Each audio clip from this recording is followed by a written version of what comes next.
से भागलपुर जो कॉरिडोर है, उस कॉरिडोर का सेक्शन है। इसका इन्वेस्टमेंट होगा 4,447 करोड़, 4,447 करोड़ रुपए का ये इन्वेस्टमेंट होगा। बिहार में अगर आप देखते हैं, गंगा जी के साउथ में ये पूरा का पूरा कॉरिडोर है, बक्सर से लेके भागलपुर तक। दक्षिणी बिहार का एक महत्वपूर्ण प्रोजेक्ट है ये। अब इस प्रोजेक्ट को अगर आप देखते हैं, इसमें बक्सर से लेके चले अगर हम पटना तक, बक्सर से पटना तक ऑलरेडी अच्छा नेटवर्क है, और आगे पटना से लेके फतुहा तक, और फतुहा से आगे नीचे बेगूसराय तक।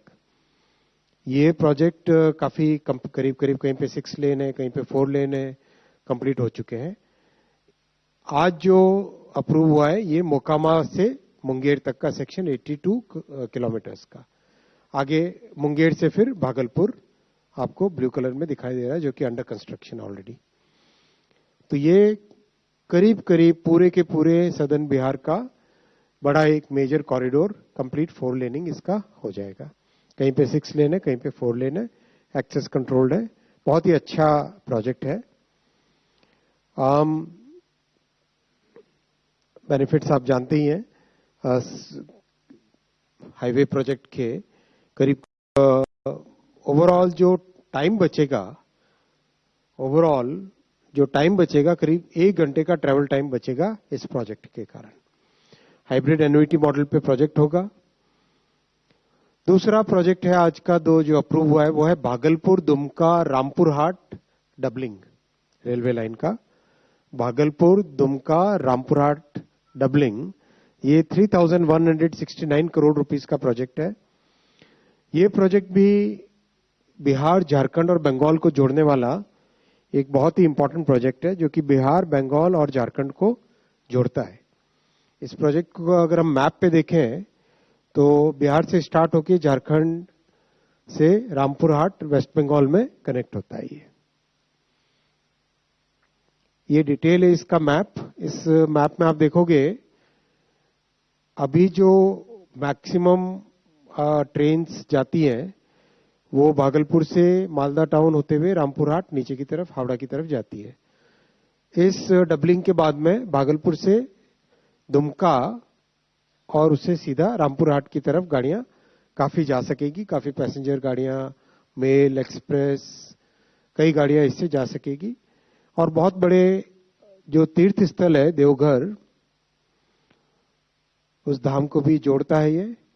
और एक तरीके से साउथ बिहार को जो बड़ी कनेक्टिविटी चाहिए होती है टुवर्ड्स कलकत्ता, टुवर्ड्स साउथ, वो कनेक्टिविटी इस प्रोजेक्ट से मिलती है।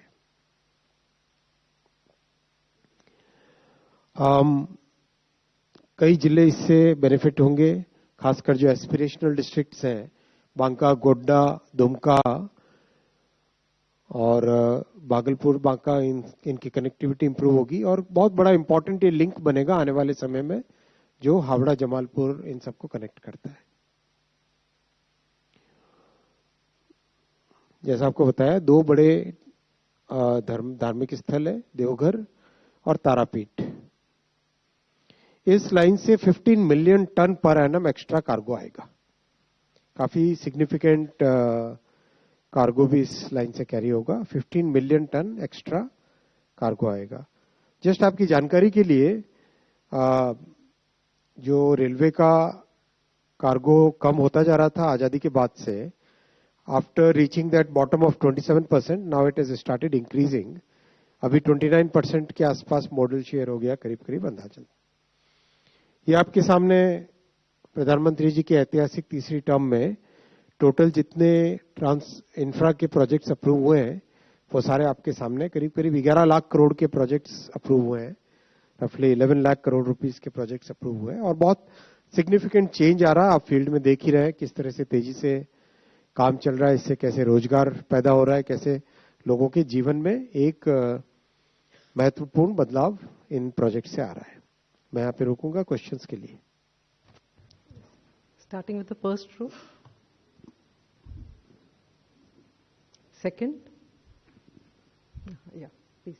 Hi, Good afternoon, sir. Ashmit Kumar from CNBC TV 18. So on the railway line project that is catering to South Bihar, can you just help us explain if it will be oriented more towards passenger traffic, or are we also looking at freight? Both. Any estimates that you're working with in terms of what it's likely to do for the passenger traffic or for freight traffic on this corridor? Passenger traffic on this corridor is very important because if you look at this, Devghar is a very important religious place, and we have tourists coming from northeast, from Odisha, from Bengal, many places people are coming regularly to this location. And that's why it was very important that we have this line as a major artery, because this will now bring the traffic straight from southern directions towards Devghar here. So it becomes a very important connecting line. Then Bhagalpur, another very important population center, connected closely towards Kolkata, Havda. So that many of those trains will ply using this road. Yeah. So can you spell out the timeline, by when these two projects would be complete? Because Mostly some of 3 the years. four-laning. 3 years. Both of them. Today the pace has increased significantly. Whether it is highway or railway, pace is fast. Third row. Yeah, 163. Nobody on the left side now? Third. Nobody on the left side, sir. Yeah. Okay, center. On your right sir, अभी जो है जब budget आया था उस दौरान भी जब बिहार को लेकर घोषणाएं की गई हैं, कहा गया है कि चुनाव आने वाले हैं, इस वजह से बिहार को सब दे दिया गया. अब जो चुनावों की तारीखों का ऐलान होने वाला है उससे पहले कैबिनेट ने ये 2 प्रपोज एक्सेप्ट किया है, तो इसको भी चुनावी राजनीति से जोड़ा जाएगा? वो तो खैर आपकी इच्छा है, कैसे आप हम नहीं, जोड़ोगे. सर विपक्षी दल. लेकिन हम आपके सामने ये सारे के सारे प्रोजेक्ट्स रख लेते हैं. आप सिर्फ इसमें स्टेट का नाम पढ़ लो. शुरू से अगर चले, बागडोगरा, बिहता, वाराणसी, कोटा, वाड़वन, पंजाब, राजस्थान, तमिलनाडु, बिहार, उड़ीसा, वाराणसी, 35 रेलवे प्रोजेक्ट्स है. खूब सारे इसमें, तो वो केवल ब्रिज का नाम पढ़ रहा हूं मैं. 35 रेलवे प्रोजेक्ट्स में खूब सारे महाराष्ट्र के हैं, गुजरात के हैं, राजस्थान के हैं. सब जगह तो चुनाव नहीं हो रहे ना. इसके बाद में नीचे देख लो, इंडस्ट्रियल सिटीज, अर्बन हाउसेज पूरे देश भर में है.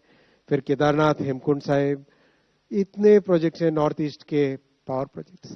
देखो ऐसा है ना, आरोप लगाना तो आसान है, काम करना डिफिकल्ट होता है. 60 वर्षों में अगर वो काम करते ना, तो आज उनकी परिस्थिति ऐसी नहीं होती. 138. सर दीपक ने कोई क्वेश्चन नहीं पूछा आज. सर मैं विजेंद्र बोल रहा हूँ सर, इधर से. सर ये जो रेलवे का डबलिंग का, सर इधर इधर आके लेफ्ट में आगे वापस. सर इधर. सर जो रेलवे का डबलिंग का लाइन आपने बोला है भागलपुर लेफ्ट से, में ज्यादा लोग बैठते हैं आजकल. भागलपुर से रामपुर हाट तक अभी नई जो लाइन बनेगी 3 साल में जो तैयार होगी, अभी मालदा टाउन से लोग जाते हैं वहां पे, तो समय कितना बचेगा सर, अगर ये बता पाए थोड़ा. सिग्निफिकेंटली बचेगा. करीब 1.5 घंटे के आसपास का बच जाएगा.